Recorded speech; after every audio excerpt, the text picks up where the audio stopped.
Today is Monday, December 14th, 2020. Coming up on Roland Martin Unfiltered, broadcasting live from Atlanta, Georgia. Today is the first day of early voting in Georgia. We were at the polls this morning where Pastor Raphael Warnock and Ambassador Andrew Young both voted together. You will hear from both of them right here on the show. Also, Warnock and John Ossoff, held a joint rally at Turner Field, encouraging folks to get out there and vote, as John Ossoff also led a march to the polls in Gwinnett County. Speaking of Election Day, of course, we are covering all the issues. And, of course, Joe Biden won Georgia. And today, the Electoral College met and certified that he is indeed President-elect of the United States. But Donald Trump and his minions, they continue to assert they actually have a shot at him overturning the election results. Ain't gonna happen. Bill Barr, the Attorney General for Trump, has announced he is resigning effective December 23rd. Also on the show, we'll talk with Ben Crump about a case of a black man being shot and killed in Texas. Folks, it is a jam-packed show, lots to talk about, and it is time to bring the funk on Roland Martin Unfiltered. Let's go. He's got it. Whatever the miss, he's on it. Whatever it is, he's got the scoop, the fact, the find. And when it breaks, he's right on time and it's rolling. Best believe he's knowing. Putting it down from sports to news to politics. With entertainment just for kicks, he's rolling. It's on go, roll, y'all. It's Roland Martin, yeah. Rolling with Roland now. He's funk, he's fresh, he's real, the best, you know he's Roland Martin now.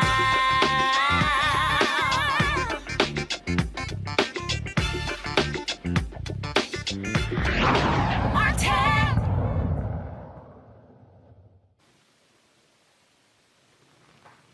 All right, folks, welcome to Roland Martin Unfiltered. We are broadcasting live from Atlanta, Georgia, where today began the first day of early voting. Of course, it will commence for the next 3 weeks all across Georgia. There are 3 races. There's, of course, the 2 U.S. Senate races, and there's a statewide race where an African-American is also running in that particular race. Of course, John Ossoff is running against Republican Senator David Perdue. Pastor Raphael Warnock of Ebenezer Baptist Church, he is running against Senator Kelly Loeffler.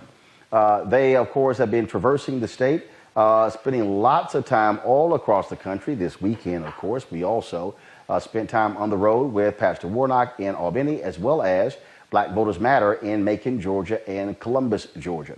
It is all about a ground game. Some $250 million is going to be spent on this campaign with massive spending on television and radio, but it is now up to the voters. And today was the first day for folks to actually do that. We were out at the polls this morning, of course, talking to folks, where Ambassador Andrew Young was there voting with Pastor Raphael Warnock. We live streamed that particular event taking place. It really was a major deal, to do that. And what I'm going to do is I'm going to go to my iPad, and I'm going to play all of our conversation with Andrew Young.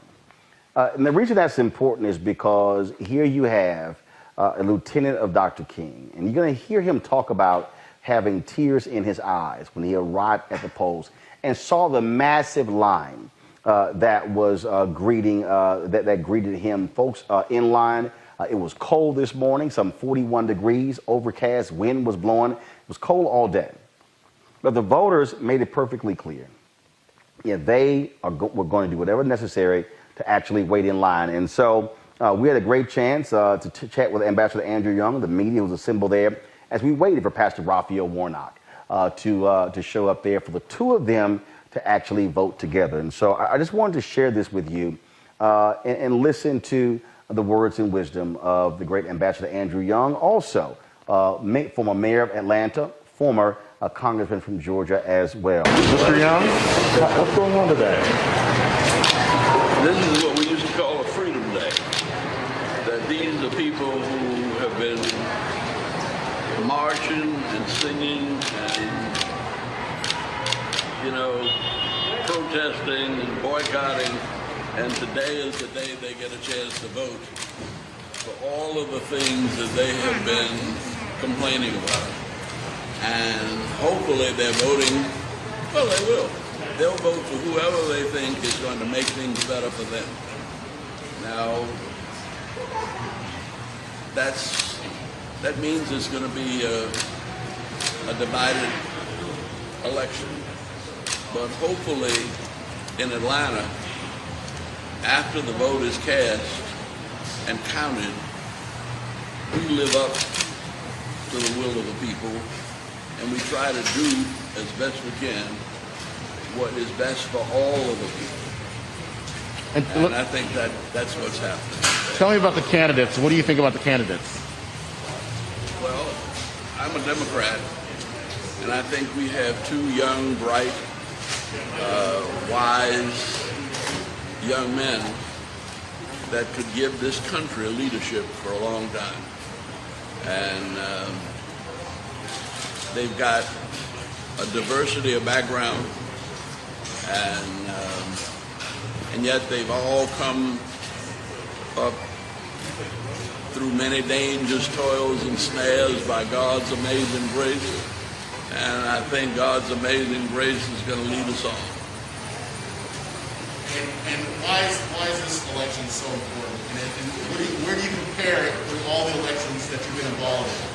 Well, this is the most important election I think I've ever been involved in since our first voter registration drive was down in Thomasville in 1955-56. And we got through that. And as a result of that election, in fact, that was an election when all of the black people were Republican because there was a Democratic white primary and they didn't want them whites, blacks in that. But that was the vote where Eisenhower was elected. And the black Republicans nominated the judges. And all of the judges that decided cases for us in the 1960s and 70s were basically out of that 1956 election where Eisenhower was appointed and appointed the people that were nominated by the black and tan Republican Party. So would you say that out of all your involvements in elections, these are the two most that still stand out in your life? No, there's another one, and that was where they elected me. But, you know, the first election I lost in 1970, and one of the reasons I lost it was they must have put 100,000 pamphlets out that said, if Andrew Young is elected, the Black Panthers are going to get your daughter. And they had me in a picture from Mississippi in overalls where I hadn't shaved, and they scared a lot of people into not voting for me.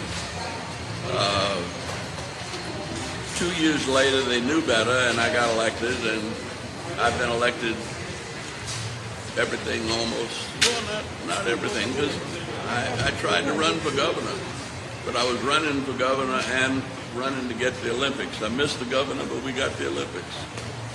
So I got no complaints about what's going on. Matthew, speak about that running statewide, especially having to deal with rural voters. We've already seen polling that a lot of people aren't even aware there's a runoff, and so how critical is it going to be for Ossoff and Warnock to really drive rural turnout, especially among African Americans? Well, actually, Stacey Abrams has been working on getting out the vote and registering voters, and she has personally, she's the only person I know that's personally visited all 159 counties in Georgia, and she carried most of them, but hey, how you doing?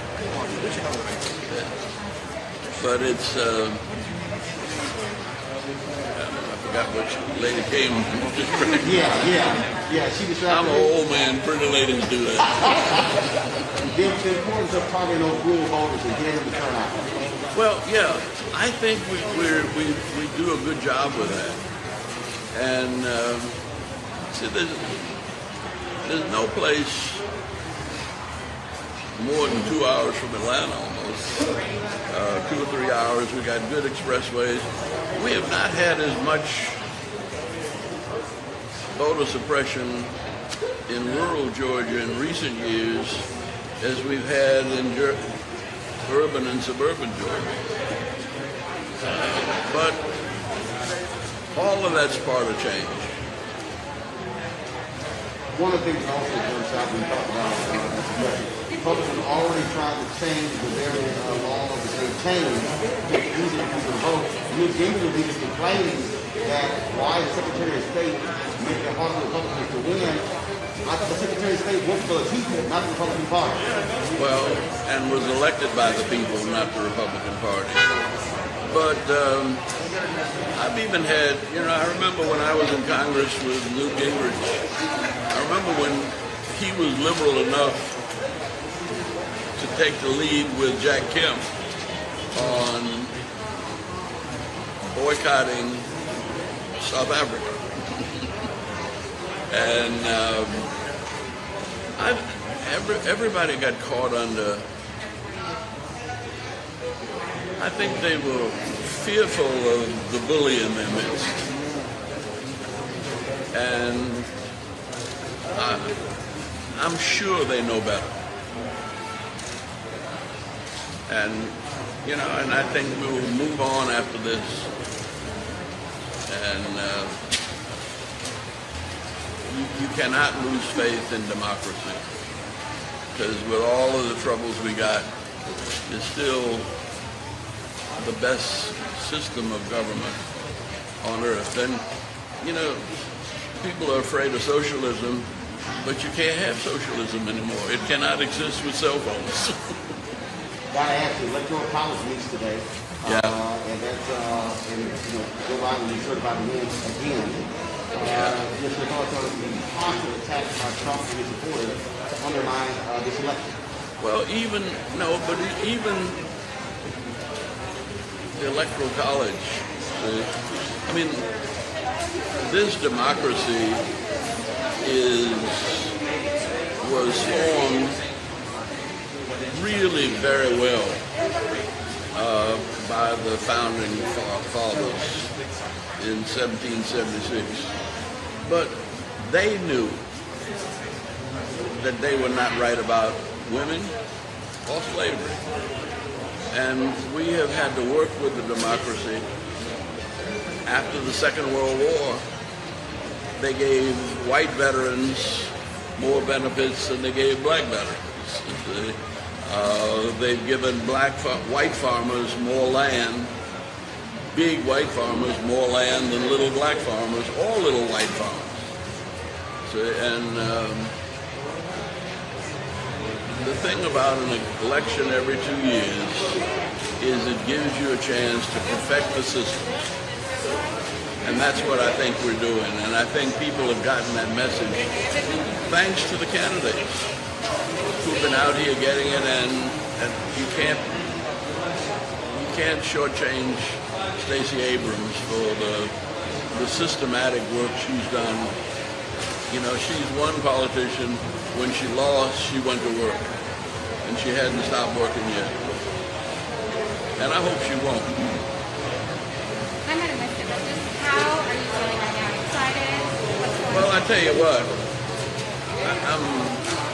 I was pleased when I rode up here at 8:30 this morning and saw that line. I went out to try to speak to him and I couldn't because I teared all up. People died for this right. I want to pause that for a second. And so again, just to put this in perspective for the folks who are watching this, there's a reason why we were out there. This has been quite a year of loss, not only for African Americans, but especially for Atlanta. Earlier this year, we lost Congressman John Lewis, who passed away at the age of 80 after battling pancreatic cancer. We have lost Reverend Joseph Lowry, one of the civil rights stalwarts. We also lost Reverend Dr. C.T. Vivian.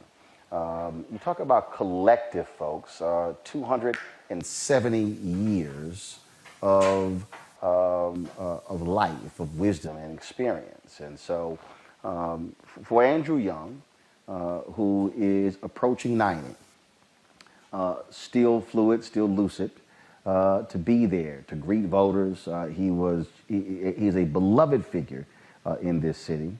And it was really, really important, Pastor Warnock. You're going to hear this a little bit later, as he addressed the crowd there, to have Ambassador Young there with him. Now, as I said, this is someone who's a United Nations ambassador, mayor of Atlanta, former congressman as well, someone who's given so much of himself. And it was this history lesson, if you will, this history lesson that he gave us, talking about the importance of voting, talking about, again, what it was, what Dr. King would think about this, but also John Lewis. And so we're going to share more of this with you. Some of you may have missed our live stream this morning.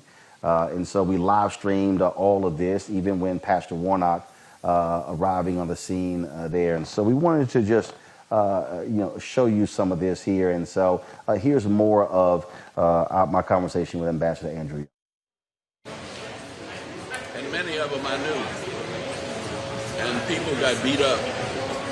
And people lost their homes, lost their jobs. And democracy doesn't come cheap. You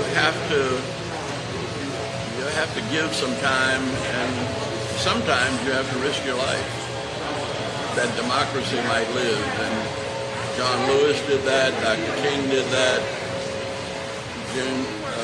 Jimmy Lee Jackson in Marion, Alabama, and Schwerner, Goodwin, and Cheney in Mississippi. And then George Floyd is probably responsible for this boom in Minneapolis.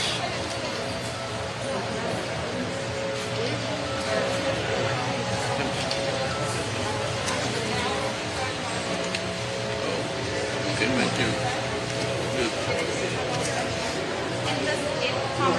Alpha, sir, Alpha. Thank you. If Congressman Lewis was here right now, just how do you think he'd be feeling? Who's that? If Congressman Lewis was here. Oh. He'd be tearing up like me.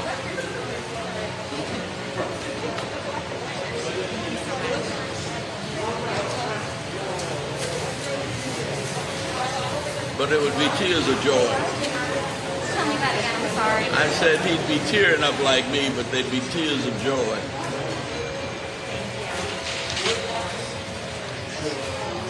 Ambassador, I'll ask you a question here. Okay. There are some folks who say this doesn't matter. Who? Electing Ossoff, Warnock. There are young folks, there are older folks who say... No. Nobody that's... I mean, I don't believe there's anybody left that doesn't understand the power of the vote. I mean, there used to be some dumb people. And there used to be some folk that just didn't give a damn about anything, including themselves. But I think we've been through too much. And I think Stacey Abrams said the other night that the biggest increase in voter registration since the last election, that's just a few months ago, a month ago. But the largest increase in voter registration was between 18 and 29-year-olds. And young folk just get so busy. They're so busy growing up They don't realize that this is a part of growing up. Well, what do you say to that person who says, I haven't seen change, I don't think this is, what do you say to that person who is frustrated? Well, I say that what my daddy told me, don't get mad, get smart. When you get mad and get emotional, you do stupid things. And if you stop and think about why things have not gotten better, a good reason why they have not gotten better is we've not voted enough. And we've not voted intelligently. And we haven't, you know, I don't know whether you realize that when I was elected mayor, I was sworn in at 10 o'clock in the morning, got to City Hall about 12. At 2 o'clock in the afternoon, all of my boys from SCLC were out there picketing me. I said, what is the matter with you? They said, no, you're the man now. And I realized, which one? How does she know? Tell her I have my mask, and there's nobody.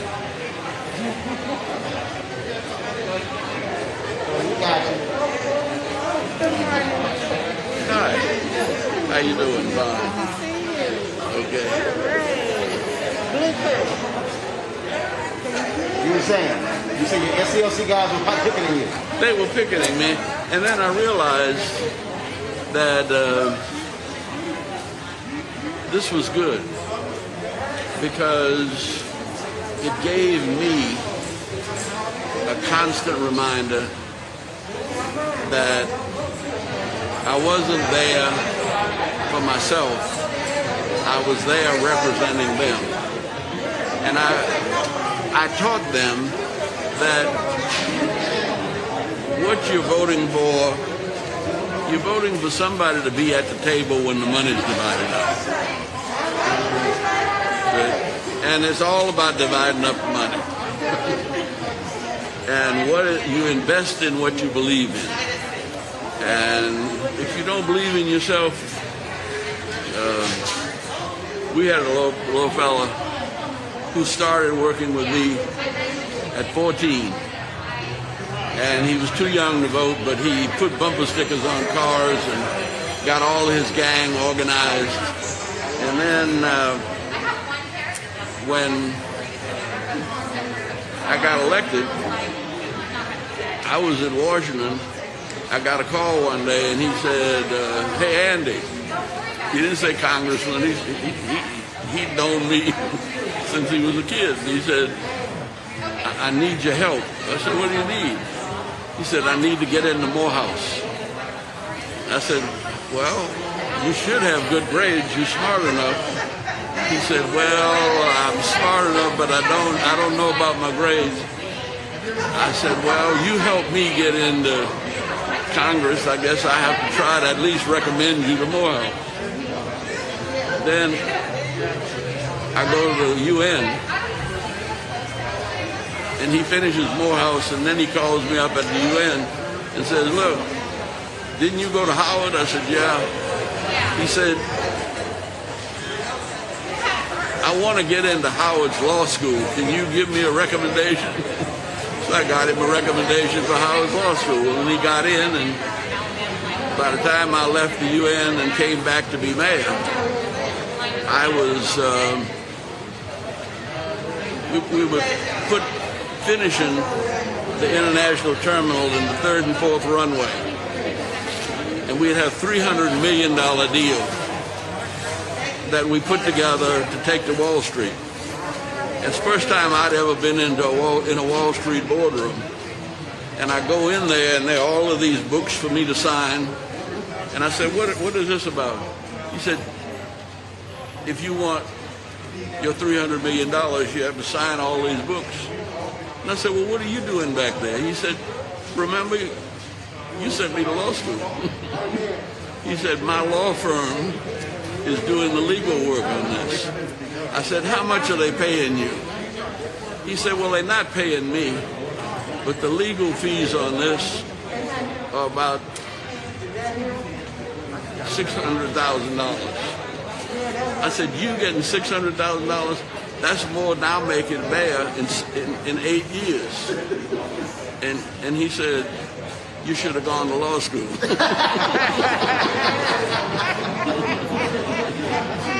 Well, he owed you a check. No, he didn't. Right. But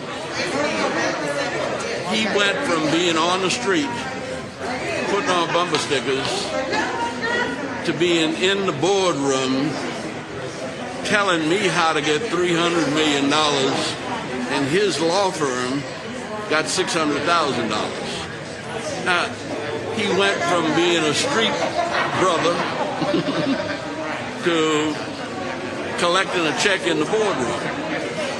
And But had he not worked for your campaign, and had he not volunteered, and not shown his initiative, then he would not have been able to call upon you. yeah, that's right. So he put in the work and you put in the work. But in Atlanta, they never let me forget that I work for them. They don't work for me. There you go. And I think all of our mayors have done that. All right, sir. God bless you.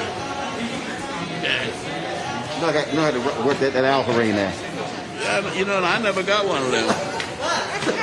I got it for myself, my 30th anniversary. But let me tell you something. I don't even have my fraternity pin. Because So that was, again, Ambassador Andrew Young, my alpha brother. We certainly had some good time there talking to him. This was, of course, him outside of the polls this morning. He was waiting on Pastor Raphael Warnock to arrive at the location for them to actually vote together. And this is the video here. This is the video of Warnock arriving on the scene, arriving there to greet Ambassador Andrew Young as they were talking with others, again, voting today. Today was the first day of early voting in Georgia. They wanted to really encourage folks to come out and vote. There have been long lines all across across the city, across the county, 159 counties here in Georgia, and so it was really an amazing thing. Here you have, as Pastor Raphael Warnock has often said on the campaign trail, here you have a young man who grew up in public housing. You see the two of them greeting each other. Both of them, my fraternity brother, Alpha Phi Alpha Fraternity Incorporated, same frat as Dr. King. And it was an amazing thing. After Pastor Warnock and Ambassador Andrew Young voted, then Warnock held a news conference where he talked with the media and addressed us. Did not take any questions, but he certainly wanted to speak on what it felt like on this day to vote for himself in this runoff and then do so next to one of his heroes. Here's what Warnock had to say. Morning. The line was all the way back at the end. And as I went right down the line, and most of the people were senior citizens like me, and I realized how long we've been on this march. And First of all, let me say that it is a very humbling thing for a kid who grew up in public housing to be able to cast a vote for himself to serve in the United States Senate. Only in America is my story even possible. And so I'm grateful for this moment, grateful for my father of blessed memory, and I'm grateful for my mother who grew up in Waycross, Georgia, picking tobacco and cotton during the summers. And today she gets to help pick her son to be one of the next 2 United States senators from the great state of Georgia. So I just want to encourage everyone to exercise your constitutional right to vote. And as I've been saying all across this state, We should no longer be talking about election day. The stakes are too high. This is election season. And so early voting begins today. People should make their way to the polls. It's a beautiful day. Yes, sir. It is. To vote. So make your way to the polls. Early voting today, December 14th through December 31st. We also remind people that they can vote by mail. It was a humbling thing to vote for myself today, but let me tell you, more than a name, what's really on the ballot. Healthcare is on the ballot.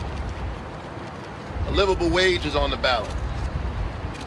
Criminal justice reform is on the ballot. Voting rights. All of these issues are on the ballot. And so thank you so much. Make a plan to vote. Gather everybody in your circle. This is a defining moment in American history. Georgia's at the center of it. Let's show up the way Georgia does. Thank you so much. Thank you so How does it feel much. with Thank you. Ambassador Young voting with you? Yeah, let me just say I'm deeply honored to have Ambassador Young here. He's the reason I'm able to stand here. Amen. He and those who fought alongside him. Our ballot is a bloodstained ballot. And so I want to thank him and all the others who fought alongside him, and I'm grateful and deeply humbled. Ambassador Young, do you A little bit later in the show, we're going to show you John Ossoff, of course, hitting the campaign trail as well. Folks, this weekend in D.C., the Trump people, as I've said, they have not been able to handle losing. And so they gathered in Washington, D.C., and the racist domestic terrorists, the Proud Boys, came and acted like the thugs that they are, beating folks, terrorizing folks. But what really has angered people is the tearing down of Black Lives Matter signs from two black churches, Asbury Methodist Church and Metropolitan AME Church as well. Many people are asking, where were the cops? What was going on? Where were the federal authorities? We saw all this huge show of force, and Black Lives Matter was out there protesting, but what about this? Well, Carl Racine is the Attorney General for the District of Columbia, and he joins us right now. Carl, glad to have you in Roland Martin Unfiltered. How you doing there, Roland? Very proud of your success in killing this platform. Well, sir, I certainly appreciate it. Thank you so very much. What happened this weekend? It was shocking to see these thugs just rampaging through the streets as if there were no cops around to stop what they were doing. The D.C. police or the federal authorities explain what in the world happened this weekend? Well, a lot happened this weekend. I think, first of all, the President of the United States executed on his plan as he indicated during the debate with President-elect Joe Biden. You remember the line, stand back, but stand by. He is now implementing that plan where he's asking the Proud Boys to no longer stand by. And as you correctly noted, they are a hate group, a white supremacist extremist group, who are obviously trying to destabilize the core principles of equality of our country. With regard to what occurred in the District of Columbia, you had a group of honestly hate mongers out to create havoc and distraction. And once they distracted the Metropolitan Police Department enough, they went ahead, as I'm sure they planned, and sought to desecrate African American churches. There is no coincidence that the AME Church over right by 17th and Rhode Island was targeted. That church, of course, is the sister church to Mother Emanuel in Charleston, where just a few years ago, Dylan Roof executed a number of peaceful and loving parishioners. I'm happy to talk about the Metropolitan Police Department if you would allow me to take another minute. Is that okay? Sure. Go ahead. Let me just tell you what I know. And I know this because our lawyers at the Office of Attorney General were following literally radio feeds going in and out from the police department to certain law enforcement officials, including our own. The Metropolitan Police Department were literally deluged minute by minute with all manner of events. And overwhelmingly, and I'm going to speak very honestly because I don't mind being critical of the police when it is appropriate. Overwhelmingly, the Metropolitan Police Department successfully separated folks who were going to literally go after each other. And we saw stabbings and assaults, and the police were tending to those. They were not in position to protect the entirety of the city, and I'm not being defensive here. I know that if the Metropolitan Police Department could have known that those two churches were going to be targeted, I firmly believe they would have had the appropriate level of security there. I don't think there was any intention nor carelessness, recklessness, or grave neglect on the part of the police department. I think they were trying to do, honestly, the best job they could. And the hate mongers should be the story, not the Metropolitan Police Department, who tried the best they could. Are you and others analyzing the video? Are there any plans to charge these Proud Boys, these white domestic terrorists, with any crimes? It's a fair and great question. Let me just say a couple of things about the Office of Attorney General of the District of Columbia. As you know, the District of Columbia is an unusual jurisdiction. We don't have the ability as DC local prosecutor to actually charge the kind of adult offenses that would be pursued against individuals and indeed the institution that is the Proud Boys. The prosecutor for those events are instead the federal prosecutor. And the federal prosecutor is appointed by the President of the United States. I know that the Metropolitan Police Department is investigating this matter. I wish I could be the prosecutor in my office who could bring these cases. Now's the time to put the pressure on the federal prosecutor to do its job, to bring the hate crime cases against those people who violated the rights of the church and otherwise caused havoc in our streets. Well, it certainly was shocking and stunning for a lot of people to see what happened, to see what they did, desecrating those two black churches. Clearly, they were targeted as well, and so we certainly hope that the federal government would do what they're supposed to do. Well, again, what we're dealing with is, of course, Donald Trump and his minions as well. But it was pathetic to see, again, those individuals, bringing their hate down the street. And what really just bugs me to death, white conservative evangelicals have been real quiet. They've said nothing about the attacks on these black churches. They said zero, Roland. You're exactly right. The leader of the Proud Boys visited the White House. Get this right. A hate group leader visited the White House.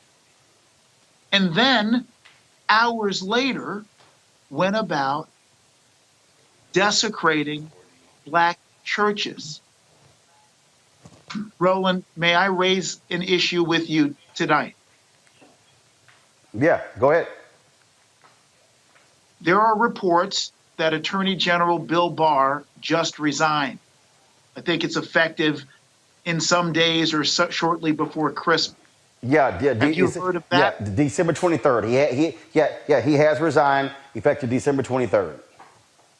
I am deeply concerned, Roland, as I sit here tonight, about Bill Barr's resignation. Bill Barr has done Donald Trump's bidding since he came into office as Attorney General. In a way, Bill Barr was like an accomplice, maybe a driver who's involved in wrongdoing. The fact that he is leaving the car right now tells me that maybe Mr. Barr, who's done the bidding of Donald Trump, doesn't want to do the bidding of what is planned next. I believe that this is a 5-alarm fire for all of us to listen to, and that we need every respected leader, spiritual, religious, political, business, and military, to tell Donald Trump to cease and desist his undemocratic and dangerous actions. We need General Mattis, perhaps one of the most respected individuals in our country, to come out now and urge the military to not participate in any way in whatever Donald Trump has planned. Thank you, Roland. Carl Racine, Attorney General for District of Columbia. We sure appreciate it. Thank you so very much. Now I want to go to our panel here. Joining us on today's panel is Julianne Malveaux, economist, president emerita, Bennett College, Teresa Lundy, principal founder, TML Communications, Joseph Williams, senior editor at U.S. News and World Report. It was certainly something to behold, Julianne, to see those white domestic terrorists rampaging down the street, beating people, harassing people. And to see what they did to the Black Lives Matter signs at Asbury Methodist as well as Metropolitan AME. You know, Metropolitan AME Church is my church. It's where I worship. Unfortunately, now online, but I joined about 4 years ago. I adore my pastor, who has much more equanimity than I do about this. This nonsense, Roland, is ridiculous. How do you put yourself onto church property, trespass, tear signs down, burn them? This does remind us, as the pastor at Ashbury said, it reminds us of cross burning. It was just so totally ridiculous. With these white trash, when you get in white trash, came looking for a fight. Because everybody would find that was all kinds of nonsense. Had is that hate had been there all along? Hate could go back to enslavement. This hate that he unleashed, and I must tell you, Roland, that I am sickened by what had happened on Saturday evening and over the weekend. I want to go to Joseph Williams. Joseph, again, to see what happened, I would think that federal authorities should be examining those videos and, again, using artificial intelligence to find out who those folks were and to prosecute them to the fullest extent of the law. Well, and the local news has said that they're doing just that they're examining a lot of the videos that were taken and a lot of videos that have shown up on news networks of exactly what was happening. I mean, the cross-burning analogy is spot on, but even that seems too mild because they went after a church, which is sacred ground, which is trespassing to the nth degree. But there are two things that really concern me about what I just heard with your interview with Carl Racine. The first is he mentioned that the Metropolitan Police Department didn't necessarily have the manpower to track these groups or didn't have the ability to track all the scattershot violence that was going on. That concerns me a little bit. Number one, because back when the George Floyd protests were happening, they had choppers in the air, they had extra manpower on the ground. They had all kinds of things going on to make sure that they surveilled these people and that they knew where they were going ahead of time. That's concern number one. Concern number two is his comment about Bill Barr is just resonating in my head, and I'm like, holy mackerel. If this guy is saying that he's ringing the alarm bell about the departure of Trump's number one ally, there must be something incredibly mind-blowing about the fact that this man, presumably who has at least a little bit more information and more context than we do, that there's something afoot, and that is not good. Roland, I know I'm speaking out of turn, but let me just say one more thing. Mayor Bowser. like I said, I know I'm speaking out of turn, but let me just say this. Mayor Bowser has been ahead of the game up until now. Now she's behind the game. She could have put troops out there, police out there. Peter Newsom has resigned his position. He's going to some smaller district with a $40,000 pay cut so he could get away from all of us, quite frankly. But the mayor should have, she's been doing a good job with COVID, but this is where she has dropped the ball, and we just need to make it clear. She's a sister, she all that, but this is on her watch. Teresa, this is not going to be the last time we see this. I mean, folks had better be prepared, because Trump and his minions, especially these Proud Boys, these thugs are so angry that he lost, and Trump is stoking them, and not even in a light way. They cannot, and we better be real careful between now and inauguration. They simply cannot accept the fact that Joe Biden and Kamala Harris beat Donald Trump. And groups like this, these radical, right wing, almost conservatives, almost, just those groups that just choose not to believe in democracy and the way things work. So these are the people who I like to call the forgotten ones. Those who, feel like they've been empowered by, a leader that, maybe strokes their ego or strokes some sort of, some radical play that allows them to feel good about themselves, which is so interesting because some of these people are working directly in the institutions that we seek to change. So no, they're not going to be happy with what's going to happen when Kamala Harris and Joe Biden gets in. I think it is very interesting. Dr. Julianne brings up a great point that the mayor of D.C., phenomenal woman, but she did drop the ball. There were things that she could have done, but you know what? We're not in that administration, so we do not know if she did try and, something else happened. But I do believe if we're going to spread Black Lives Matter in yellow across the streets of Washington, D.C., we should have a better understanding of the ones who are taking part in this rally, but also some pro defense mechanisms that could have happened in order for some of those issues not to take place. Well, we're certainly going to be monitoring this, and we hope to see. We certainly hope to see charges leveled against these individuals for their actions. I did reach out to the pastor of Metropolitan AME to see if he can join us. He was unable to do so tonight, but we certainly they have a standing invitation. The pastor Lamar does to come on here at any time. Folks, I told you we were out early today, really all over Georgia over the last several days. Focusing on the runoff here, and then we're going to show a little video from my iPad. This is some drone footage of John Ossoff. He had a march of the polls in Gwinnett County, meeting with some of the people, of course, who are supporting him. And again, he is running against Senator David Perdue, running in tandem with Pastor Raphael Warnock. And so after of course, of course, he spoke to the supporters there, and then after. They actually did this particular march. He took some questions for some of us, and here is John Ossoff. John, you've been traveling the state bus tour. Give us a sense of rural Georgia, how they've been responding, and your thoughts about how critical that turnout is going to be. We've been focused on having a presence and being visible and being accessible and holding events in rural Georgia. And look, the needs of people across the state are the same: health, jobs, and justice. People, 2 million Georgians don't have health insurance. 2 million Georgians. And many of those who are insured are underinsured.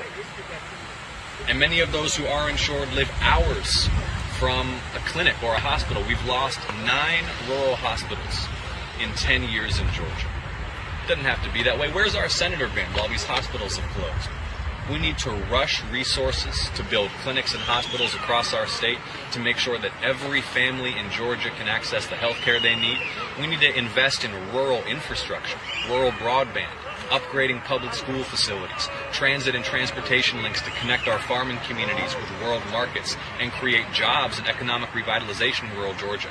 And we need to pass a new Civil Rights Act to secure equal justice for all, regardless of race and regardless of class. And that's why it's so important to vote this week. How do you respond to Newt Gingrich saying that the Republican Secretary of State is making it harder for Republicans to win? I thought the Secretary of State works for all citizens in Georgia, whether they're Democrat or Republican. Newt Gingrich is upset that Secretary Raffensperger is not abusing his authority to disenfranchise people. Newt Gingrich wants the apparatus of voter suppression that's been built in Georgia since the Shelby County v. Holder decision in 2013 to suppress black voters in this state and win elections through voter suppression. They thought that the apparatus of voter suppression would keep the lid on the pot, but the will of the people is boiling over. People want health, jobs, and justice. Okay. Again, folks, runoff, of course, voting began today. A little bit later in the show, we'll show you just a little bit of the video we shot at the rally that took place, the drive-in rally, social distance rally, with John Ossoff and Pastor Raphael Warnock in the parking lot of Turner Field. Tomorrow, President Joe Biden will be here, and we'll be, of course, he'll be here for a rally with Ossoff and Warnock, and we will be live streaming that rally right here on Roland Martin Unfiltered. Folks, let's go to Texas, where there's a shocking story of a young man, Joshua Feast. Shooting took place in Lamarck, Texas. He was shot by law enforcement on December 9th. Now, protesters have taken to the streets to demand the firing of Lamarck Police Chief Kirk Jackson and Officer Jose Santos. According to investigators, Feast was a person of interest in an ongoing investigation of recent shootings in Lamarck. On December 9th, officers say they saw Feast sitting in his car. He then exited his vehicle and started running across the street. That's when officers opened fire on the 22-year-old. He was taken to a local hospital and died. Joining me right now is Attorney Ben Crump, who's attorney for the Feast family. Attorney Crump, have they released any of the body cam footage? Have they released anything for the public to see exactly what took place? We know, based upon existing reports, that Feast was running away from officers. So why did they fire?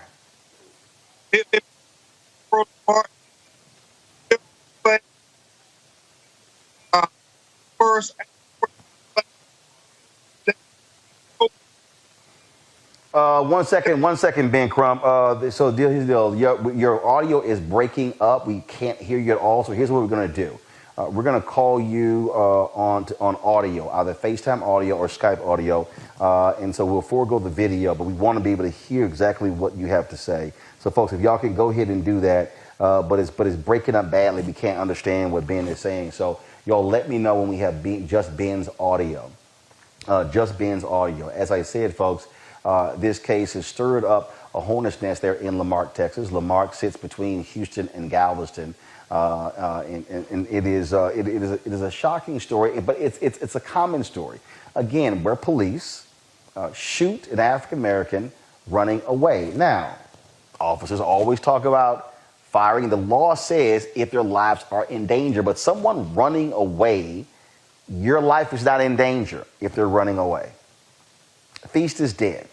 Feast is dead, and his family, they are demanding answers. They are grieving his particular loss as well, and so they want the city of Lamarck to provide some answers, and even asking, why is the police chief, why is this officer still on the force? Why do they still have their job? This is the kind of thing, Joseph Williams, that we continue to see across this country, and it's officers. Bottom line is, if you're black, shoot first, ask questions. So we have Ben. Actually, before I go to Joseph, let me go back. So we have Ben Crump. Ben, go ahead with your comment. Go ahead. Yeah, Roland, it's shocking why this young black man who was running away from the police, who several witnesses saw was running away, was shot in his back and killed by Officer Jose Santos. And what's equally shocking, Roland, is in 2013 in Galveston, Texas, there is a video of Officer Santos and his co-workers, his colleagues, 3 of them, beating this black man unmercifully. while he's putting his head underwater, kicking them, stomping them, punching them. And from 2013, he resigned, was not terminated, was not stripped of his badge and gun of ever being an officer again. And so when they condoned this, Roland, it was foreseeable that this guy was going to continue to engage in brutality against black people. And that's exactly why Joshua Feast is dead today. And in fact, you are the video that you are talking about. I'm actually playing that video right now from my iPad, folks. This is the video. Exactly what you're talking about when the officers beat him. What has the city of Lamarck said? Have city officials said anything? Have they seen the body cam footage? Was there body cam footage? Was there dash cam footage of the shooting of Joshua Feast? There is apparently body cam footage. The city has seen it. Attorney Monique Presley and I are demanding that they release that body cam footage. But Roland, there were eyewitnesses, and apparently after he shot Joshua, while Joshua was on the ground, he walked over to him and kicked him and told him to get up. And so it's just further evidence that this guy is not fit, does not have the temperament, does not have the professionalism to be a police officer. So we're demanding he be terminated immediately and that these body cam videos be shown to make sure that he is arrested for cold-blooded murder. Yet again, another black man. Roland, it's 94 black people that have been killed by police in America since George Floyd died on May 25th, 2020. That is indeed sad. Ben and Crump certainly keep us up to date on this case in my native Texas, and we certainly look forward to having you back. Thank you so much, Roland. All right, folks. Got to go to commercial break. When we come back, we will we'll talk more with our panel about the runoffs in Georgia. Also, Joe Biden, Electoral College. It's official. President-elect of the United States. MAGA. I call them maggots. The Trump MAGAites, they are still not happy.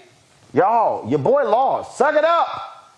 We'll talk about that with our panel as well. And at the bottom of the hour, Joe Biden and Kamala Harris, the president-elect and the vice president-elect, will speak to the nation, and we'll carry it live right here on Roland Martin Unfiltered. Back in a moment.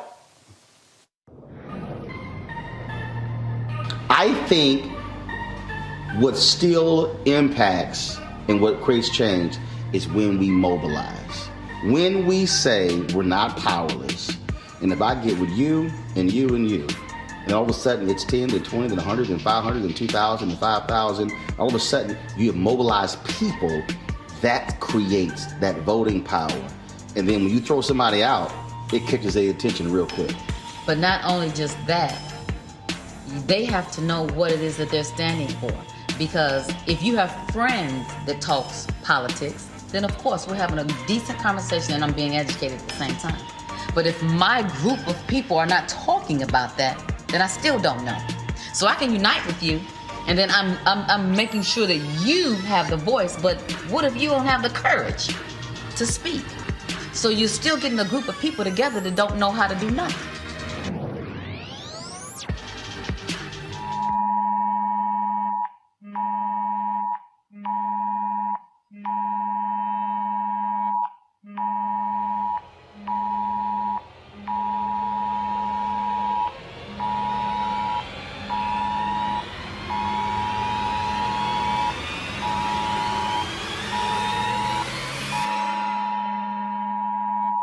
The Lincoln Project is responsible for the content of this advertising. Before we knew about COVID-19, Kelly Loeffler and David Perdue received classified briefings about the virus. And what did they do next?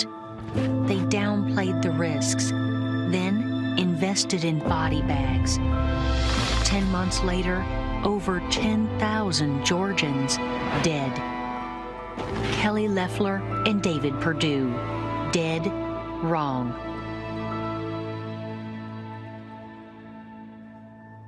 There's an easy way to save lives and keep Americans safe. It's not politics, it's science. So do your part to protect your fellow citizens and help slow the spread. For your family, For your neighbors, for your country. wear a mask.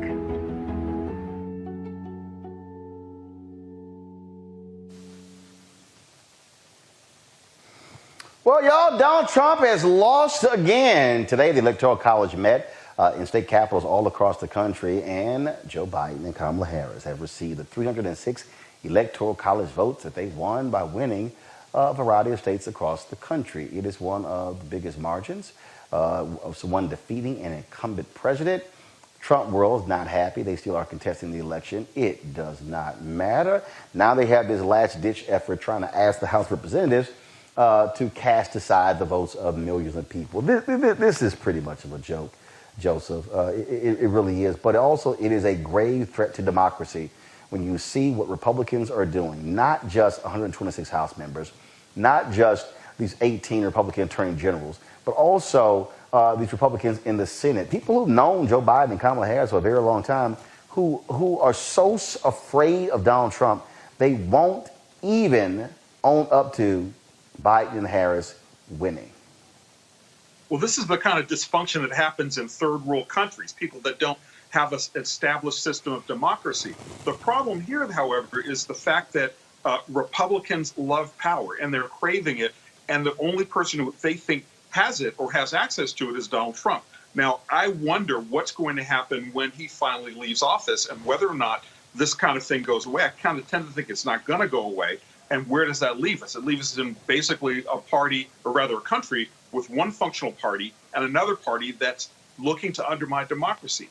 So it's clear, it's been clear since 3 weeks after the election that Joe Biden was the winner and that Donald Trump had no clear path to declaring victory, but he figured that he was going to try to make mischief anyway, and it's going to pay off. And to me, there's kind of a through line here between what we saw in D.C. this weekend with the Proud Boys, what we see in Texas, and the fact that the Republican Party has remained silent on all of it. So I don't think that it's any mystery why these people showed up in Washington, why more people may show up at Washington to contest an election that's been over for almost a month and a half now.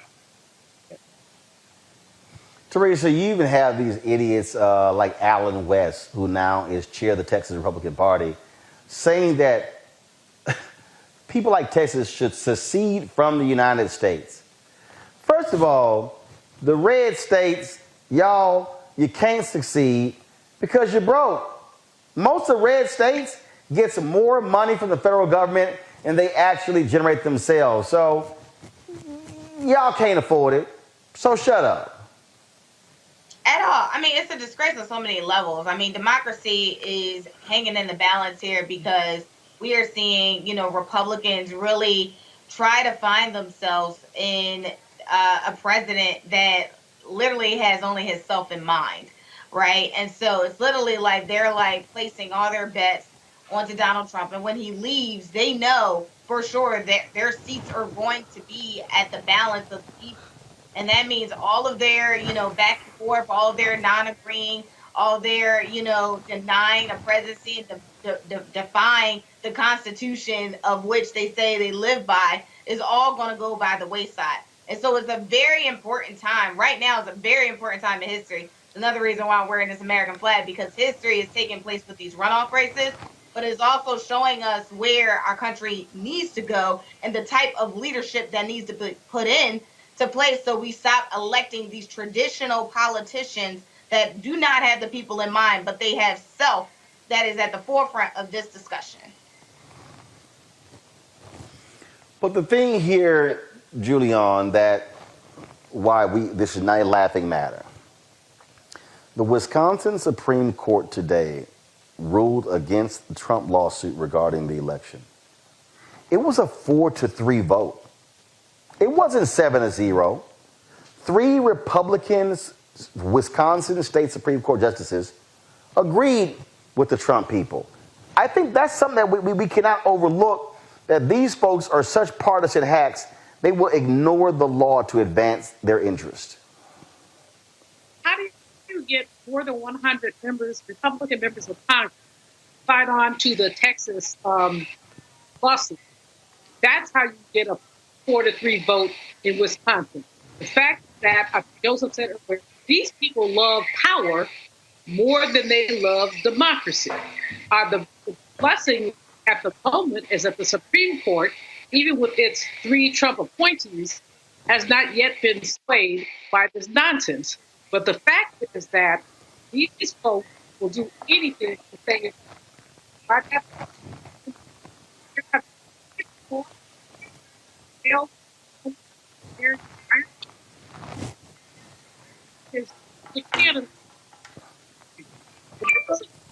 Julian, sorry, Julian, your video, your video is breaking up real bad. We're gonna try to get that fixed. The thing here, and again in a moment, President-elect Joe Biden, Vice President-elect Kamala Harris, they're going to address the nation at the bottom of the hour. We'll carry it live. But what these people, Joseph, want to do, what they're trying to do, is very dangerous. Because the reality is they hold power. They are in control of state legislatures. These attorneys generals, what they did, flout the law. And in fact, the Trump folks, they have been able to go to court numerous times, have not been able to present any credible evidence of voter fraud. It's what they assert outside of the courtroom. But they know you go in that courtroom and you lie, you can lose your law license, and none of Trump's lawyers will do that. Well, and that's the problem, I think. Somebody needs to pay a penalty for this, for bringing a frivolous lawsuit that could threaten and undermine democracy. But there's also another important point here. I mean, you talked about the Wisconsin judiciary saying that they were not going to accept Trump's lawsuit, that they turned it down. It was not unanimous, right? And that, to me, reminds me of the fact that they've been salting these judges in the federal bench all 4 years of Donald Trump's term. Now, it didn't necessarily pay off in the Supreme Court this time around, but certainly the feeder courts that lead judges to get to the Supreme Court are all filled with Trump appointees, and some of them are not qualified to hold the office. It's not just me saying it, it's the American Bar Association, and it's repeated that they have had people who have ascended to the federal bench who are not qualified to do so. They do that for a reason. They're looking for hacks, and those hacks are established. And not only are they established, but they will have some influence for some time to come. Now, that's what worries me about the whole Wisconsin thing, is that, yeah, we had, there were 4, it was a 4-3 vote. 3 people got defeated by 4, but what happens when it comes the other way around? And what happens when some of those people who aren't qualified to hold a judicial office, what happens when they do get some of these courts? And also further to that, what happens with the Republican leadership that just says nothing about all of this, that is willing to say, okay, let's let him have this temper tantrum, even though that temper tantrum gradually chips away again and again at the foundation of democracy. And the last thing I'll say about that is that you have these people who are threatening to succeed, fine.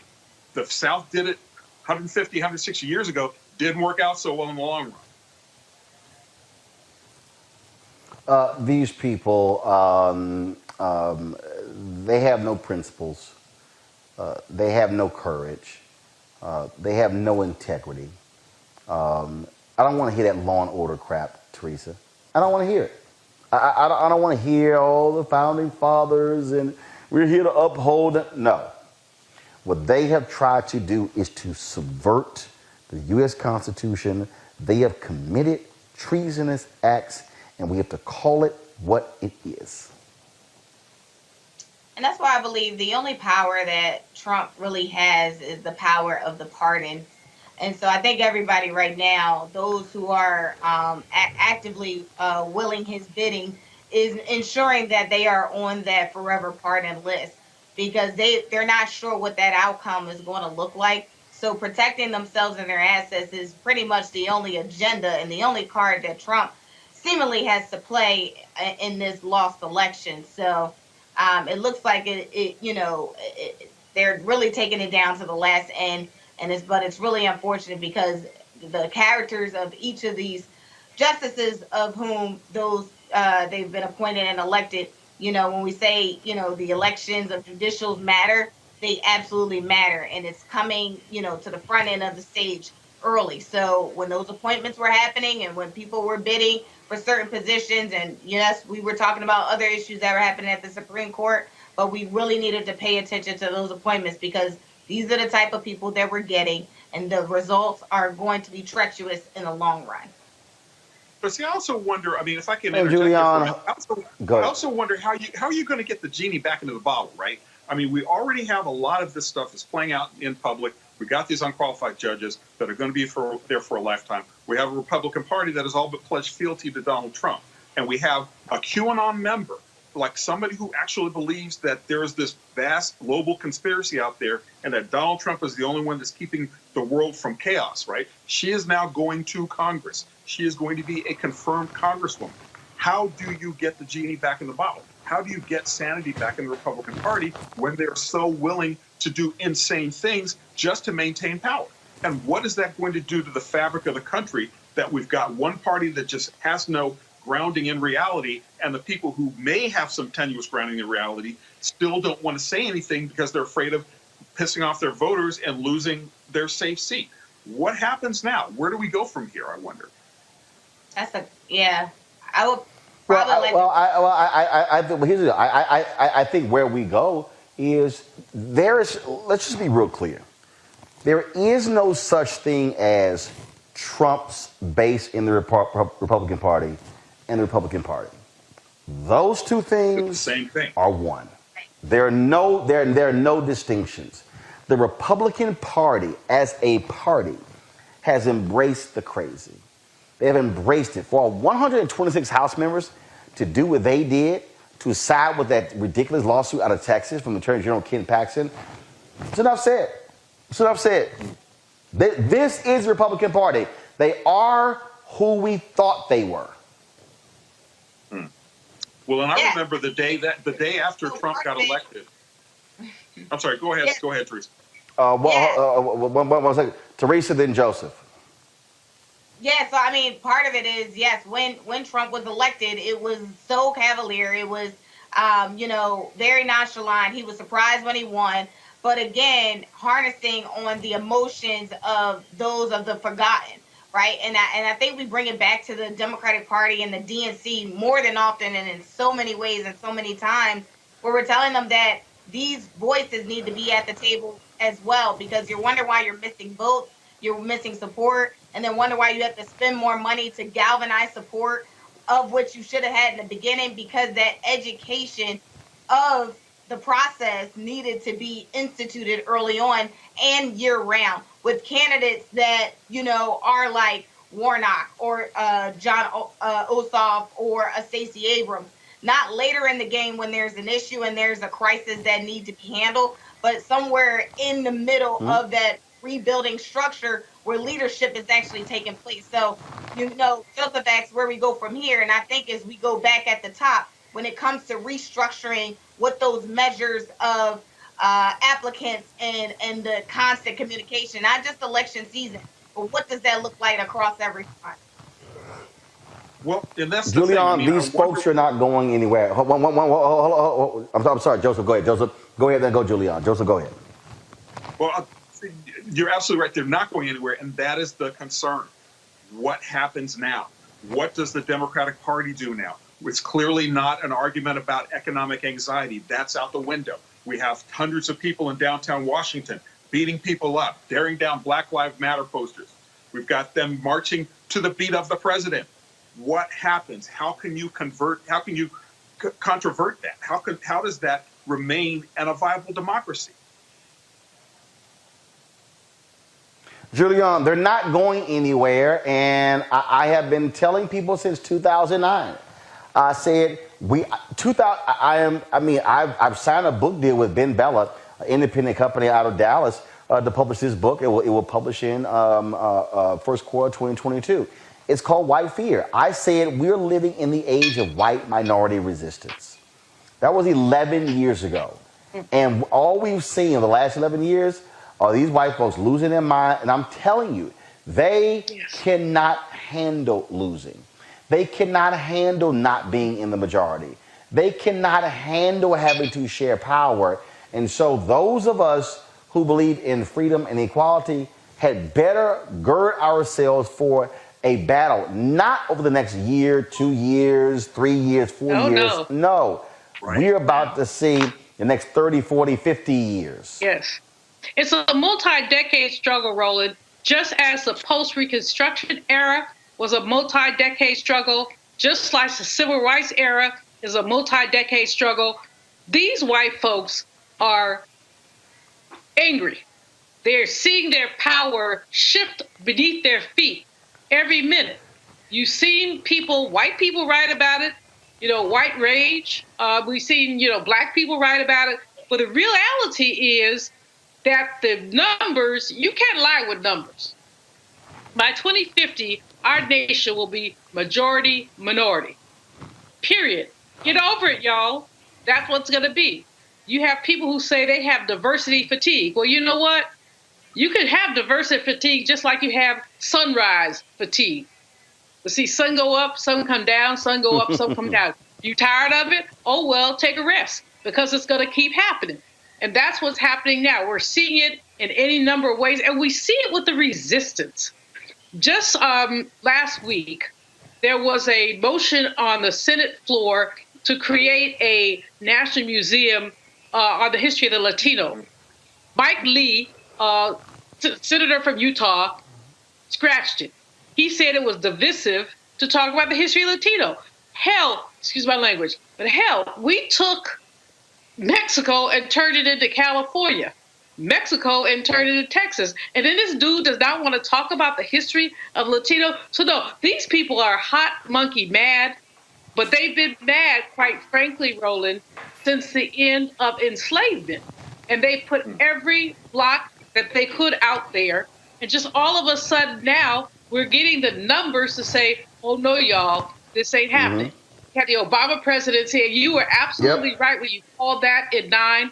The Obama presidency ticked them off badly enough that they bit back against Hillary and went for the Orange Boy. And now you have mild-mannered Biden, who is a transitional figure, who many people voted for because he is a transitional figure, but he has at least, I'm not thrilled with his cabinet picks, but he has at least talked the diversity walk. And that is making a whole lot of white people a whole lot of mad. Yep, absolutely. Gotta go to a break. We come back. President-elect Joe Biden will speak to the nation after today's Electoral College vote. That is next on Roland Martin Unfiltered. Trump can show up and say anything, and they can just go, oh, yeah. And the African-American community was great to us. They didn't vote. You know, he just called you stupid. Did you hear that? But he's for us. Really? And they were just regurgitating the things that they had heard on a radio or in the barbershop or something somebody had told them. They hadn't thought about it. Democracy is in danger because people don't know how to think. I'm done with trying to convince people to try to vote for their, for their life. You have to run for your life. I'm gonna go try to get people who are open to it and lead them. I'm done with hope. Fuck hope, bye. There's a lot of stuff to do this time of year. Get the tree. Done. Hang the lights. Not yet. Wrap presents. Check.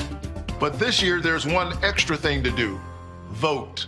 That's right, early voting starts December 14th, so make voting part of your holiday plans. It'll probably take you less time than it'll take me to do this. I'm Raphael Warnock, and I approve this message. My opponent, radical liberal Raphael Warnock. I memorized everything they told me to say. Radical liberal Raphael Warnock. I just married a really rich guy. Radical liberal Raphael Warnock. My husband bought my Senate seat. Radical liberal Raphael Warnock. No one actually voted for me. Gangster. Radical liberal Raphael Warnock. I am consumed with self-hate. Radical liberal Raphael Warnock. I don't belong here. I'm not a senator. Nancy. Radical liberal Raphael Warnock. Where's my husband? I need help. The radical liberal Raphael Warnock. All the players on the WNBA team I own hate me. Into his own. I'm not a real person. I'm a robot. I am a robot. I am a robot.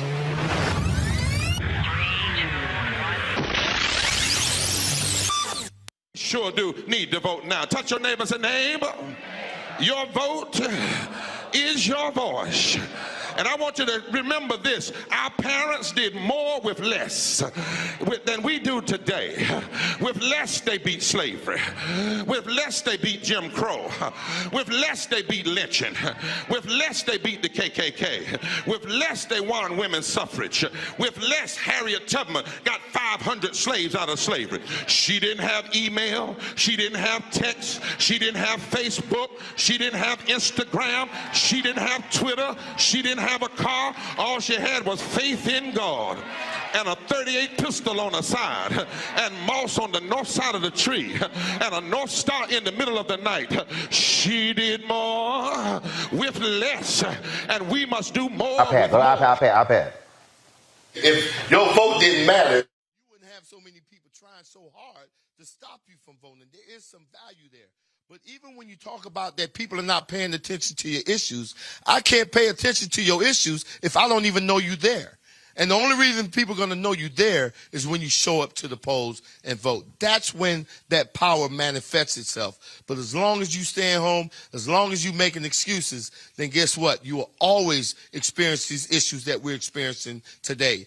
And another thing, don't get caught up in the candidates, right? There's no such thing as a perfect candidate, but you should be going to vote for the most important person, and that is you and the one you love. You talk about you'll fight for the one you love. You're willing to die for the one you love. You need to ask yourself, are you willing to vote for the one you love? Because if you don't, there's going to be somebody's neck on yours pretty soon. Welcome back to Roland Martin Unfiltered. Vice President Joe Biden. He, of course, is about to address the nation, and so we're going to actually go in a second live to that. So let me just go ahead and get that set up. Of course, the Electoral College made their decision today, and again, he is indeed the president. All right, so let's go ahead and go to Joe Biden's speech. Go ahead. College tally, a landslide. By his own standards, these numbers represented a clear victory then, and I respectfully suggest they do so now. If anyone didn't know before, they know now. What beats deep in the hearts of the American people is this: democracy, the right to be heard, to have your vote counted, to choose leaders of this nation, to govern ourselves. In America, politicians don't take power. People grant power to them. The flame of democracy was lit in this nation a long time ago. And we now know nothing, not even a pandemic or an abuse of power, can extinguish that flame. And as the people kept it aflame, so too did courageous state and local officials and election workers. American democracy works because America makes it work at a local level. One of the extraordinary things we saw this year was that everyday Americans, our friends and our neighbors, independence, demonstrating outrage, they showed a deep and unwavering faith in and a commitment to the law. They did their duty in the face of a pandemic. And then they could not and would not give credence to what they knew was not true. They knew this election was overseen by them, it was honest, it was free, and it was fair.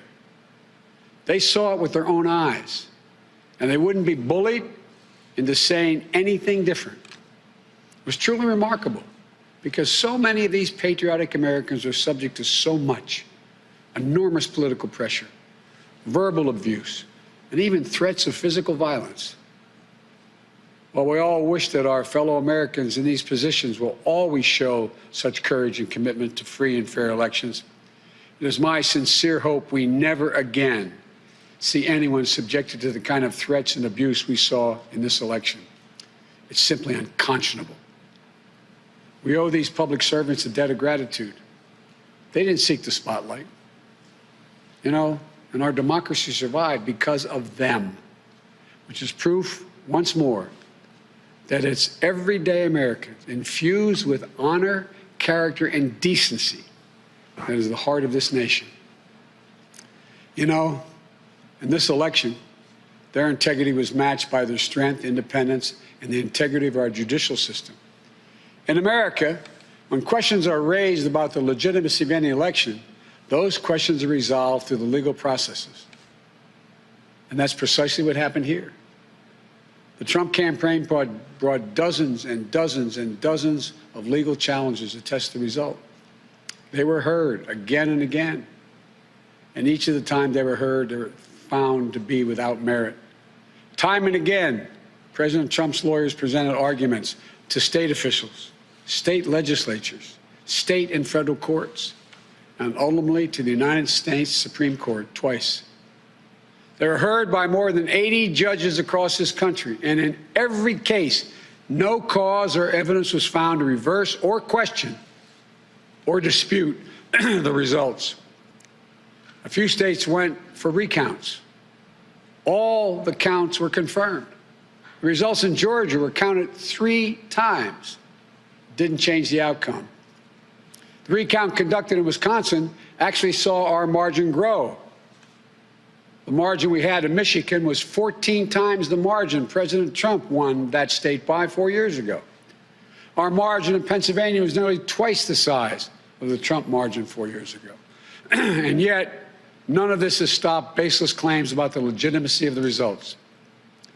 Even more stunning, 17 Republican attorneys general and 126 Republican members of the Congress actually signed on to a lawsuit filed by the state of Texas.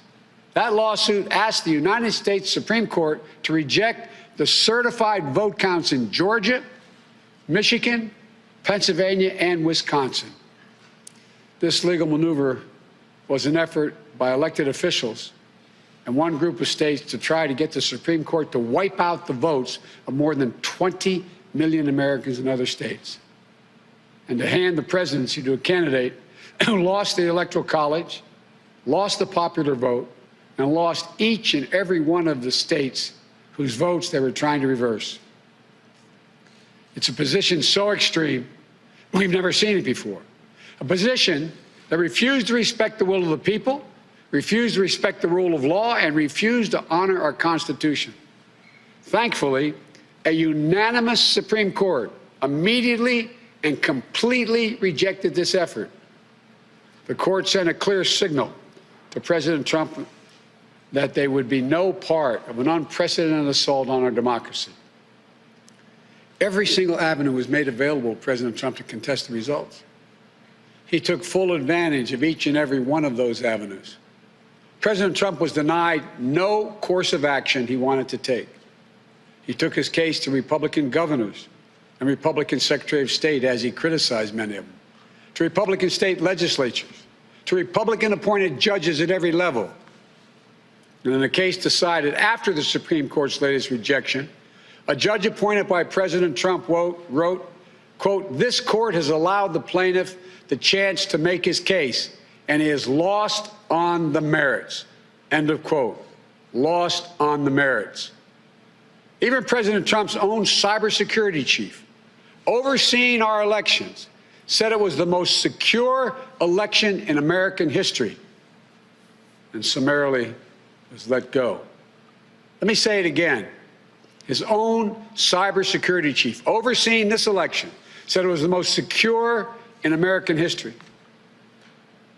You know, respecting the will of the people is at the heart of our democracy, even when we find those results hard to accept. But that's the obligation of those who've taken on a sworn duty to uphold the Constitution.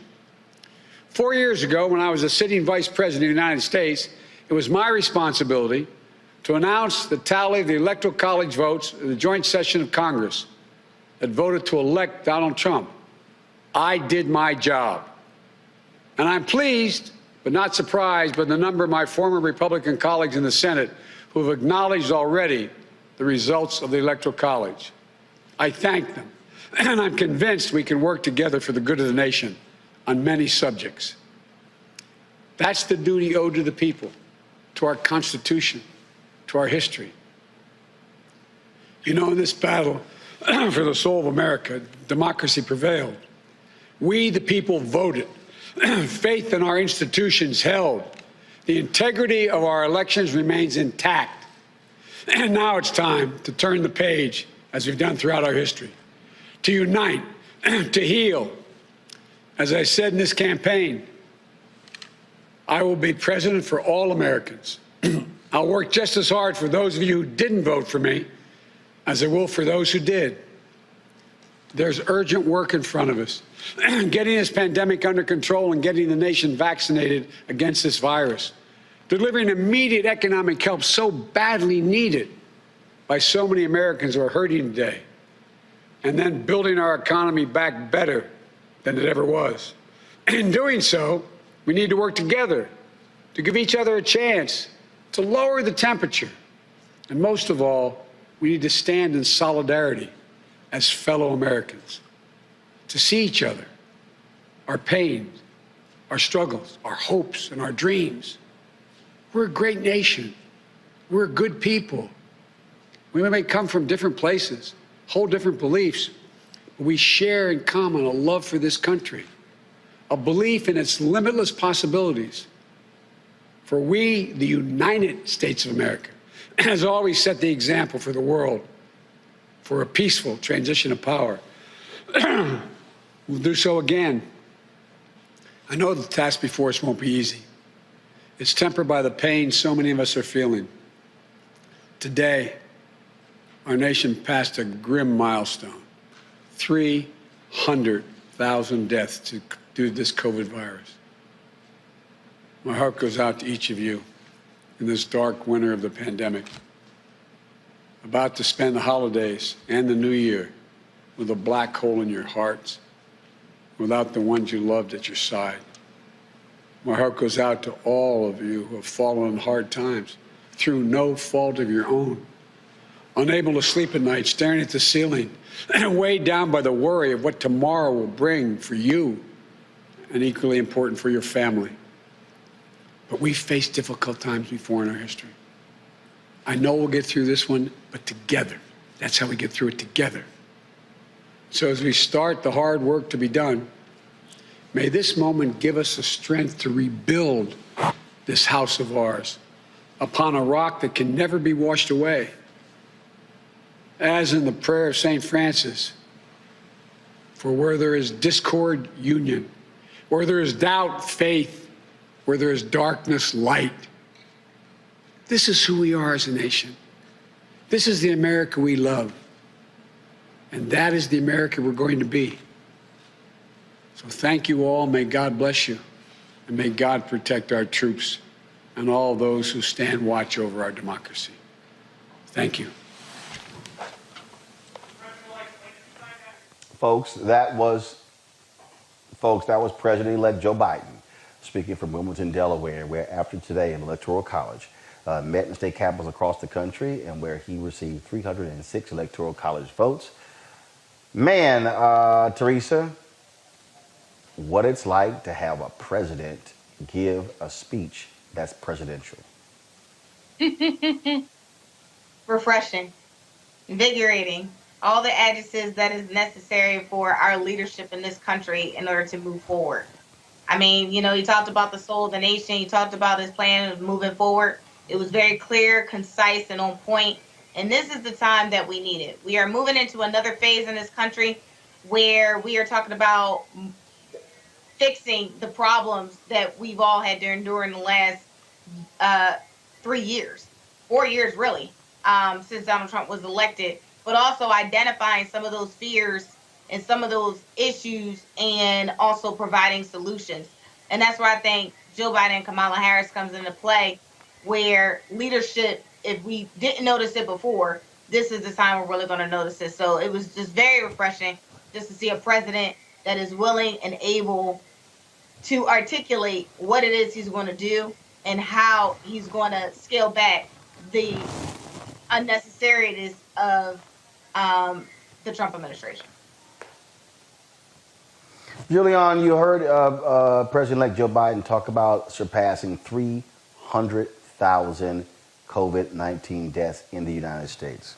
Also, the Pfizer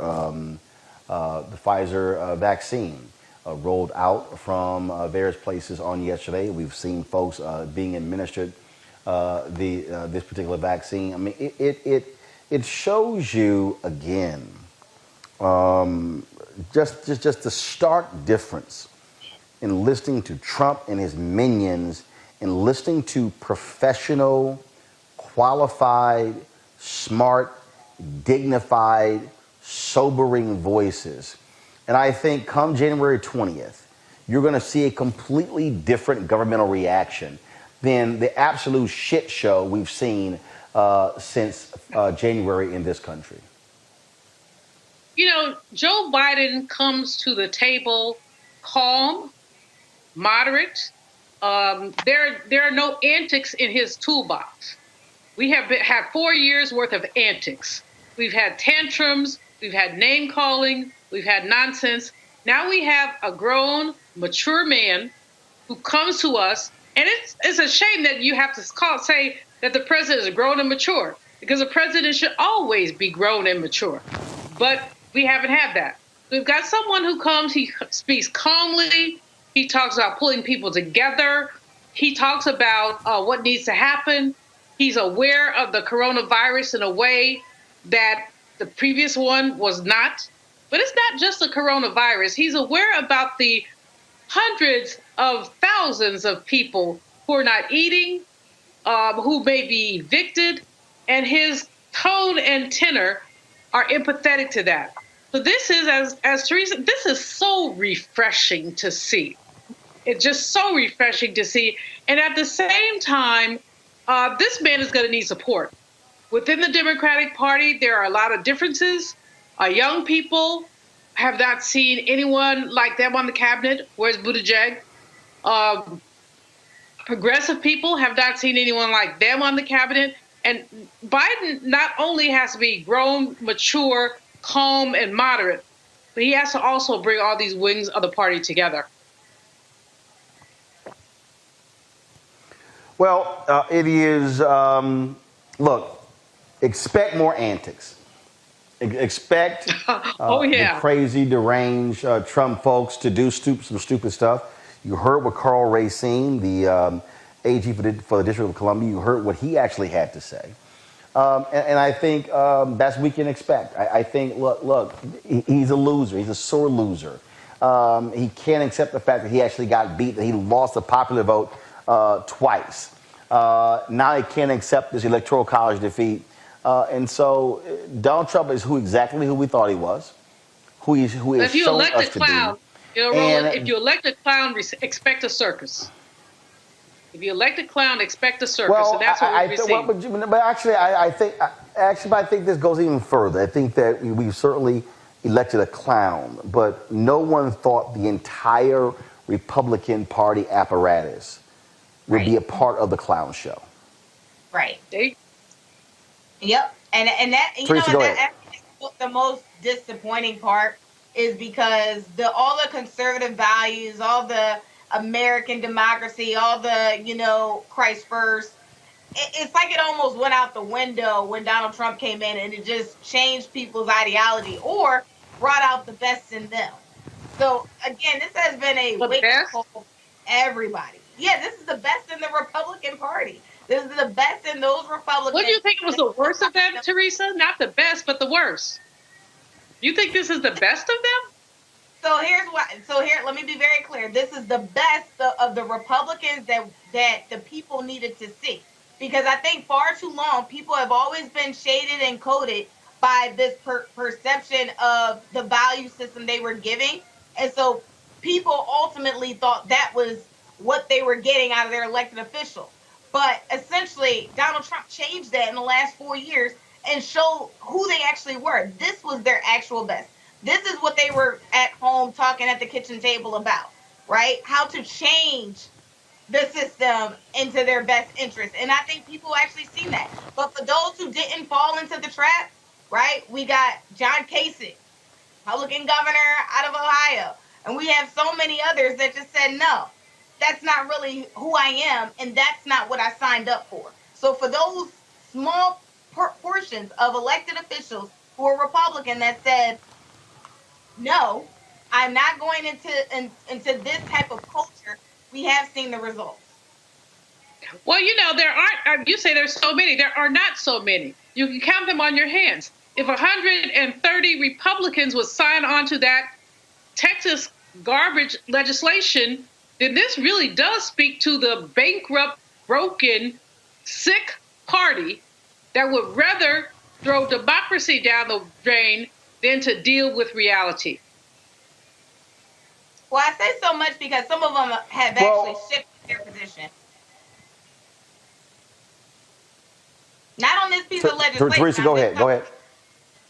Yeah, so not on this direct piece of legislation. I'm talking about over time. I think some of them had started out with Trump, and then some of them just, once he was a little too off the rails, they decided to just scale back and really reevaluate their principles. So those are the Republicans I'm talking about. What principles? They have no principles, Teresa. They have no principles. How do 130 members of Congress sign on to a piece of a lawsuit that a Texas under indictment, I can't use my language, under indictment individual brings to stop the election, and these people who know better sign on to it? Don't say principles in the same sentence as those people.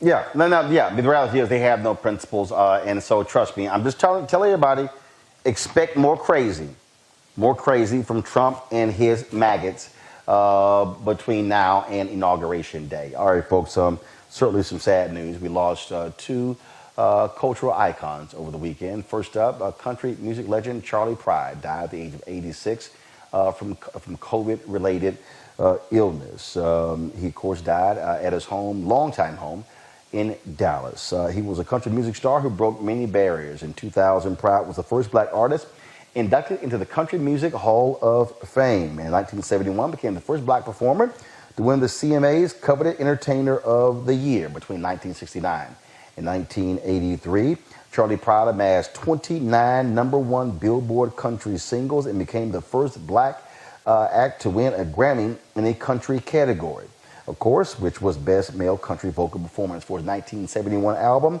Charlie Pride sings heart songs. He leaves behind his wife, Rosine, as well as their 3 children. We also, folks, lost to COVID an actress, 76-year-old Carol Sutton. Many of us remember her, of course, from Steel Magnolias, Queen Sugar, and Lovecraft Country. New Orleans Mayor LaToya Cantrell spoke highly of Sutton in a tweet stating, quote, "Carol Sutton was practically the queen of New Orleans theater, having graced the stages across the city for decades." Smith Sutton leaves her 2 children, Archie and Anya. Folks, that is it for us. I want to thank Teresa. I want to thank Julian and Joseph Williams as well for joining us. Of course, we are here in Atlanta, Georgia, covering the Georgia Senate runoff race. It has been quite the busy time for us here in Atlanta. Tomorrow, of course, we'll be at the rally of Joe Biden. He, of course, is going to be coming to town tomorrow, and he is going to be here, again, campaigning on behalf of Raphael Warnock as well as John Ossoff. We have, what we've done is, folks, trying to bring you the kind of information that's necessary to what's going on here and really being on the ground. So, it's one thing to have folks who are talking about this just sitting in studios, but we want to be able to cover the necessary things for you. This is some video here we shot of us being out there at the Ossoff Warnock rally today that took place at Turner Field. And if you want to actually see that particular rally, all you got to do is just simply go to our YouTube channel and you'll actually see that full rally as well. And so again, today we had Warnock and Andrew Young at the voting booth, and of course we had the Ossoff rally in Gwinnett County, and then of course we had that rally. So tomorrow, and look for us to be live streaming the rally of Joe Biden coming to Georgia, a state that he won, to campaign on behalf of John Ossoff and Raphael Warnock. Folks, we appreciate all of your support. Your dollars make it possible for us to do what we do. For us to be able to put on this production, to do this kind of show. Look, let's be real clear. We aren't seeing a lot of all these other black media people out here on the ground covering this like we are. That's why Roland Martin Unfiltered needs your support. You can support us via Cash App, $RM Unfiltered. Of course, paypal.me/R Martin Unfiltered, Venmo.com/RM Unfiltered. You also, of course, you can support us via Zelle, Roland at RolandSMartin.com. You can also send us a money order to New Vision Media, Inc., 1625 K Street Northwest, Suite 400, Washington, D.C., 2006. We are close to our goal of having 20,000 of you become members of our Bring the Funk fan club. Our goal is to have 20,000 of our supporters contribute a minimum of $50 each, of course, which comes out to be $1 million. That's $4.19 a month, 13 cents a day.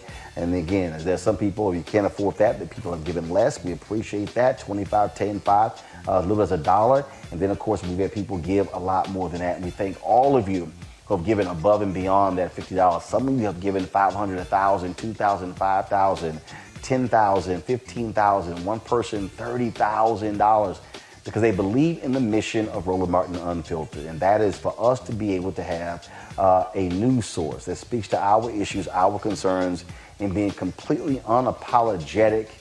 And that's why it is called Roland Martin Unfiltered. So please support what we do. None of this stuff is free, but I'm telling you right now, it makes a huge difference for us to be able to tell our story where we control the narrative and we're getting the unvarnished truth when it comes to these issues. And so, again, please support us. Again, if you're on YouTube, you can give right there on YouTube. You can also give on Facebook as well. And so a lot of y'all been watching for free. Look, I totally understand. There are some people, a lot of people are having very difficult times, but if you can support us, we certainly appreciate it if you would. All right, folks, that is it for me. We're going to get some rest, but long day today, long day tomorrow as we continue our coverage around the clock of the Georgia Senate runoff. I'm Roland Martin signing off from Atlanta. I'll see you tomorrow.